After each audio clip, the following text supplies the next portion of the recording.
Well, I also had the chance to speak with Kurt Zellers. He's the CEO of the Minnesota Business Partnership, or MVP for short. And here's what he told me about the significance of this organization.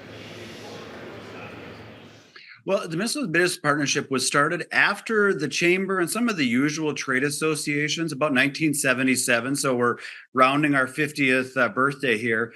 But really a different focus than probably traditional Chamber of Commerce, where we were looking at those issues from a company that has a global reach, not just here in the Midwest, but across the country and across the globe. So the 1977, a lot of those member companies looked at those issues beyond maybe just locally and know that they needed a different association that would work hand in hand with the partnership at the chamber level or the, maybe an NFIB level, but really focusing on the issues for larger companies that have a global impact. You were named MVP CEO in 2023.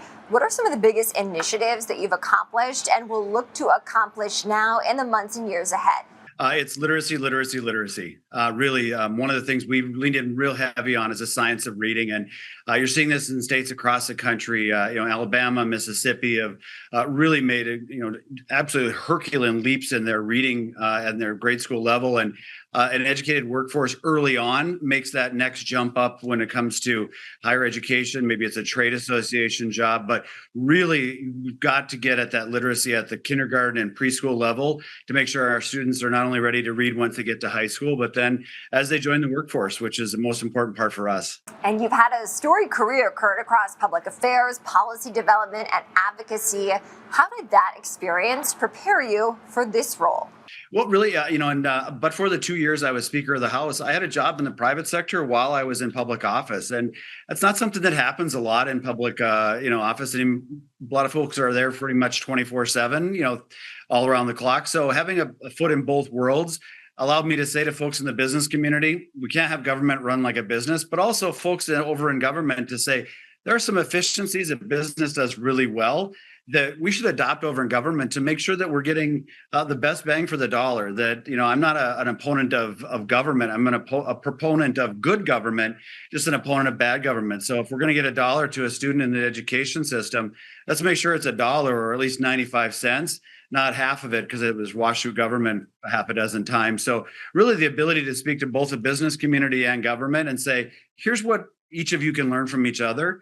And in a way, as a bipartisan way, I had friends and I'd say colleagues on both sides of the aisle that every bill I pass had a Democrat author or Republican co-authors or all together. So that ability, not only as I was in office and transitioning out, made me that, somebody that could be trusted on both sides of the aisle. How does Minnesota stand out as a headquarters economy, and what should the country know about it?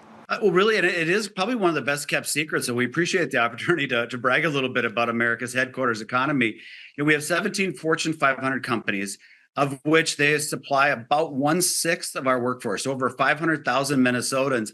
And then globally, that's 4.8 million global workers. So it's kind of surprising when people look and see 17 Fortune 500 companies, and per capita, that's a higher percentage than anywhere else in the country. So it's not just that we have a good number of them, but it's a diversity. So you go from agriculture to med tech to manufacturing to windows, electronics, retail with Best Buy and Target.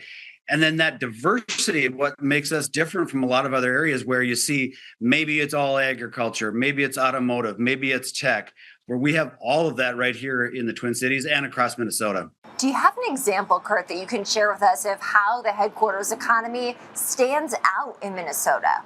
Well, absolutely. The one that always comes to mind is if you've gotten sick, if a family member has something, where is the one place in the world, if you could go to get your health care, would you go? It's the Mayo Clinic. And, the Mayo brothers started the Mayo Clinic, over a century ago down in Rochester, Minnesota.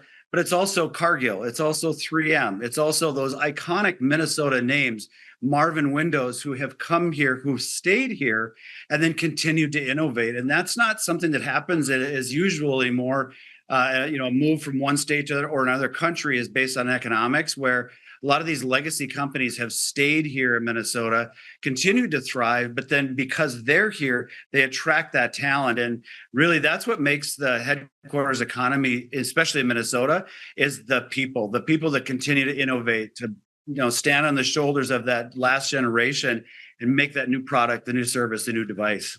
Kurt, anything more our viewers should know about the state of Minnesota and the Minnesota Business Partnership? Really, it is that the innovation that the member company. And an example I'd give: one of our CEOs started off in finance at Valspar, went to be a CFO at a med company, and now he's the CEO of a Fortune 500 or of one of our member companies. He never left his address in Minnetonka, Minnesota, right here in the Twin Cities. That's a rare thing in the business world, to be in those different aspects and never have to leave your home state to become a CEO of a billion-dollar company. And that talent and that pool and that opportunity to learn, grow, and then expand your career and never have to leave Minnesota is something that is not very common other places in the country or in the world. And it's something that not only we don't want to keep this one a secret, though. We want more people to come here, enjoy that opportunity, and seek those careers and that advancement while you stay right here in the land of 10,000 lakes. All right, thanks again to Kurt Zellers, CEO of the Minnesota Business Partnership, for that interview.